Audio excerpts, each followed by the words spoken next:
ದರ್ಶನ್ ಮನೆಯಲ್ಲಿ ನಿನ್ನೆ 37,40,000 ರೂಪಾಯಿಯನ್ನ ಸೀಸ್ ಮಾಡಲಾಗಿತ್ತು.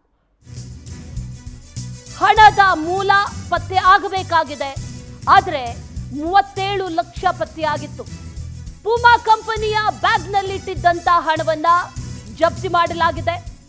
ದರ್ಶನ್ ಪತ್ತೆಗೆ ನೀಡಿದಂತ 3 ಲಕ್ಷ ರೂಪಾಯಿ ಹಣವನ್ನು ಕೂಡ ಜಪ್ತಿ ಮಾಡಿದ್ದಾರೆ ಪೊಲೀಸರು. ಏಟು ದರ್ಶನ್ ನಿಂದ ಈ ಹಣದ ಮೂಲವನ್ನ ಪತ್ತೆ ಮಾಡಬೇಕಾಗಿದೆ. ಪೊಲೀಸ್ ವಶಕ್ಕೆ ಕೇಳೋದಕ್ಕೆ ಹಣಕಾಸಿನ ಈ ವಹಿವಾಟು ಅಥವಾ ಹಣ ಸಿಕ್ಕಿರೋದೇ ಮೂಲ ಕಾರಣ. ದರ್ಶನ್ ನಿಂದ ಮಾಹಿತಿಯನ್ನ ಪಡೆದು ದಾಖಲಾತಿಯನ್ನ ಸಂಗ್ರಹಿಸಬೇಕು, ಹಣದ ಮೂಲವನ್ನ ಪತ್ತೆ ಮಾಡಬೇಕು ಅಂತ ಪೊಲೀಸರು ಕೇಳಿದ್ದಾರೆ. ಇದು ಎರಡನೇ ಕಾರಣ. ಮತ್ತೆ ಕಸ್ಟಡಿಗೆ ಪಡೆದಿರೋದಕ್ಕೆ ಸೆಕೆಂಡ್ ರೀಸನ್. ಕೊಲೆ ಕೇಸ್ನಲ್ಲಿ 70 ಲಕ್ಷ ರೂಪಾಯಿ ಹಣ ಜಪ್ತಿ ಮಾಡಿದ್ದಾರೆ ಈಗಾಗಲೇ ಪೊಲೀಸರು. ಹಾಗಾಗಿ ದರ್ಶನ್ಗೆ 2 ದಿನ ಕಸ್ಟಡಿಗೆ ನೀಡಿ ಅಂತ ಕೋರ್ಟ್ ಆದೇಶವನ್ನ ನೀಡಿತು.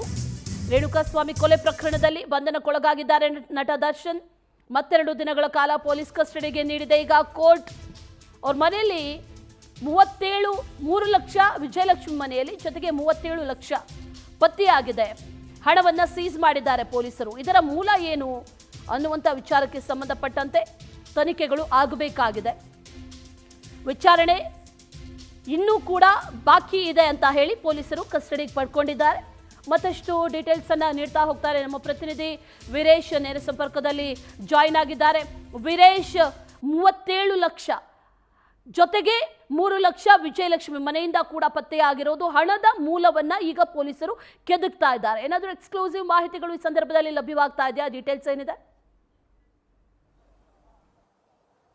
ಖಂಡಿತ ಅಶ್ವಿನಿ, ಈಗಾಗಲೇ ರೇಣುಕಾಸ್ವಾಮಿಯ ಕೊಲೆ ಪ್ರಕರಣಕ್ಕೆ ಸಂಬಂಧಪಟ್ಟಂತೆ ಈಗಾಗಲೇ 3ನೇ ಬಾರಿ ಏನು ದರ್ಶನ್ ಸೇರಿದಂತೆ 3 ಜನ ಆರೋಪಿಗಳನ್ನು ಈಗಾಗಲೇ ಕಸ್ಟಡಿ ತೆಗೆದುಕೊಂಡು ಕೂಡ ವಿಚಾರಣೆ ಮಾಡ್ತಿರುವಂಥದ್ದು. ಮತ್ತು ಪ್ರಮುಖವಾಗಿ ಈಗಾಗಲೇ 2 ಬಾರಿ ಆತನನ್ನು ಕಸ್ಟಡಿ ಪಡೆದಂಥ ಸಂದರ್ಭದಲ್ಲಿ ಏನು ಕೆಲವೊಂದಿಷ್ಟು ಮಾಹಿತಿಗಳನ್ನು ಕೂಡ ಸರಿಯಾಗಿ ನೀಡದ ಹಿನ್ನೆಲೆಯಲ್ಲಿ ಮತ್ತು ಏನು ಪ್ರಕರಣವನ್ನು ತೀವ್ರ ತನಿಖೆ ಕೈಗೊಂಡಿರುವಂಥ ತನಿಖಾ ಅಧಿಕಾರಿಗಳ ವೇಳೆ ಏನು ಮತ್ತು A1 ಆರೋಪಿ ಪವಿತ್ರ ಗೌಡ ಹೇಳಿಕೆ ಮತ್ತು ಆ ಸ್ಥಳ ಮಾಜರಲ್ಲಿ ಮತ್ತು ದರ್ಶನ್ ಹೇಳಿರುವಂಥದ್ದು ಮತ್ತು ಉಳಿದ ಆರೋಪಿಗಳ ಒಂದು ಹೇಳಿಕೆ ಆಧಾರದ ಮೇಲೆ ಈಗಾಗಲೇ ತನಿಖಾ ಅಧಿಕಾರಿಗಳು ಕೂಡ ಏನು ಸ್ಪಾಟ್ ಮಾಜರ್ ಮಾಡದಂತ ಸಂದರ್ಭದಲ್ಲಿ ಸುಮಾರು 137 ಸಾಕ್ಷಿಗಳನ್ನು ಈ ಪ್ರಕರಣದಲ್ಲಿ ಉಲ್ಲೇಖ ಮಾಡಿರುವಂಥದ್ದು. ಮತ್ತು ಪ್ರಮುಖವಾಗಿ ಈಗಾಗಲೇ 28 ಕಡೆ ಏನು ಸ್ಥಳ ಮಾಜರ್ ಕೂಡ ಆಗಿರುವಂಥದ್ದು. ಅಂದ್ರೆ ಪ್ರಮುಖವಾಗಿ 137 ಸಾಕ್ಷಿಗಳು ಒಂದ್ ಕಡೆ ಆದ್ರೆ 28 ಕಡೆ ಈಗಾಗಲೇ ಸೇರಿದಂತೆ ಅಂದ್ರೆ 11 ಕಡೆ 17 ಆರೋಪಿಗಳ ಮನೆಯಲ್ಲಿ ಕೂಡ ಈಗಾಗಲೇ ಸ್ಥಳ ಮಾಜರ್ ಮಾಡಿರುವಂಥದ್ದು. ಮತ್ತು ಅವರ ಹೇಳಿಕೆ ಆಧಾರದ ಮೇಲೆ ಮತ್ತು ಆ ಲೊಕೇಶನ್ಗಳಲ್ಲಿ ಈಗಾಗಲೇ ಸ್ಥಳ ಮಾಜರ್ ಮಾಡಿ ಕೆಲವೊಂದಿಷ್ಟು ಮಾಹಿತಿಗಳು ಕೂಡ ಮತ್ತು ದಾಖಲೆಗಳು ಕೂಡ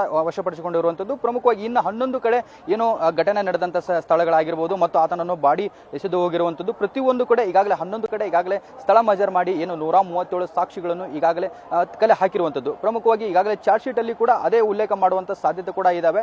ಹಾಗಾಗಿ ಏನು ಸ್ಥಳ ಮಾಜರ್ ಮಾಡದಂತ ಸಂದರ್ಭದಲ್ಲಿ ಏನು ದರ್ಶನ್ ಮನೆಯಲ್ಲಿ ಏನು 37,40,000 ಹಣ ಕೂಡ ಈಗಾಗಲೇ ಪತ್ತೆ ಆಗಿರುವಂಥದ್ದು. ಮತ್ತು ಅವರ ಪತ್ನಿ ಏನು ವಿಜಯಲಕ್ಷ್ಮಿ ಅವರ ಮನೆ ಕೂಡ ಏನು 3 ಲಕ್ಷ ಪತ್ತೆ ಆಗಿರುವಂಥದ್ದು ಈಗ ಒಂದಿಷ್ಟು ರೋಚಕ ಅಂತ ಹೇಳ್ಬೋದು. ಯಾಕಂದ್ರೆ ಈಗಾಗಲೇ ಆ ಹಣದ ಮೂಲ ಎಲ್ಲಿತ್ತು ಮತ್ತು ಅವರ ಮನೆಯಲ್ಲಿ ಹಣ ಪತ್ತೆ ಆಗಿದ್ದು ಯಾವ ಉದ್ದೇಶಕ್ಕೆ ಅಂದ್ರೆ ಈಗಾಗಲೇ ಈಗ ಪ್ರಕರಣಕ್ಕೆ ತಳ್ಳಿ ಹಾಕಲಿಕ್ಕೆ ಮತ್ತು ಬಾಡಿ ಶಿಫ್ಟ್ ಮಾಡಲಿಕ್ಕೆ 30 ಲಕ್ಷ ಡೀಲ್ ಕೊಟ್ಟಿದ್ರು ಅನ್ನೋ ಒಂದು ಮಾಹಿತಿ ಈಗಾಗಲೇ ತನಿಖೆಗೆ ಕೂಡ ಒಳಪಡಿಸಿರುವಂಥದ್ದು. ಇವೆಲ್ಲ ಆಂಗಲ್ಗಳಲ್ಲಿ ಈಗಾಗಲೇ ಪೊಲೀಸರು ಕೂಡ ತನಿಖೆ ನಡೆಸ್ತಾ ಇದ್ದಾರೆ. ಅಂದ್ರೆ 37 ಲಕ್ಷ ಸಿಕ್ಕಿದ್ದು ಹಣ ಎಲ್ಲಿ, ಇದರ ಮೂಲತ ಏನು ಮತ್ತು ಇದನ್ನು ಯಾರಿಗೆ ಕೊಡಬೇಕು ಅಂತ ಏನು ಇಟ್ಟಿದ್ರು ಅನ್ನೋದ್ರ ಬಗ್ಗೆ ಈಗಾಗಲೇ ಅಧಿಕಾರಿಗಳು ಕೂಡ ತನಿಖೆ ಮಾಡುತ್ತಿರುವಂಥದ್ದು. ಮತ್ತು ಪ್ರಮುಖವಾಗಿ ವಿಜಯಲಕ್ಷ್ಮಿ ಅವರ ಬಳಿ ಇರುವಂತಹ 3 ಲಕ್ಷ ಹಣ ಏನಕ್ಕಿತ್ತು ಅನ್ನೋದ್ರ ಕೂಡ ಈಗಾಗಲೇ ತನಿಖೆ ನಡೀತಾ ಇದೆ. ತನಿಖೆ ಆದ ಬಳಿಕ ಈ ಪ್ರಕರಣದ ಯಾವ ಕಡೆ ತಿರುಗುತ್ತೆ ಅನ್ನೋದು ಸದ್ಯಕ್ಕೆ ಒಂದಿಷ್ಟು ಕುತೂಹಲ ಅಂತ ಹೇಳಬೇಕು. ಮತ್ತು ಜೊತೆಗೆ ಈಗಾಗಲೇ 2 ದಿನಗಳ ಕಸ್ಟಡಿಗೆ ತೆಗೆದುಕೊಂಡಂತ ದರ್ಶನ್ ಸಂಬಂಧಪಟ್ಟಂತೆ ಮತ್ತು ಈಗಾಗಲೇ 4 ಜನರನ್ನು ಈಗಾಗಲೇ ತೀವ್ರ ವಿಚಾರಣೆ ಕೂಡ ಮಾಡ್ತಿರುವಂಥದ್ದು. ಅಂದ್ರೆ ಈಗಾಗಲೇ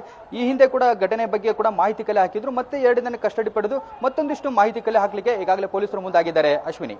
ಓಕೆ ವೀರೇಶ್, ಥ್ಯಾಂಕ್ ಯು ಡೀಟೇಲ್ಸ್ಗೆ.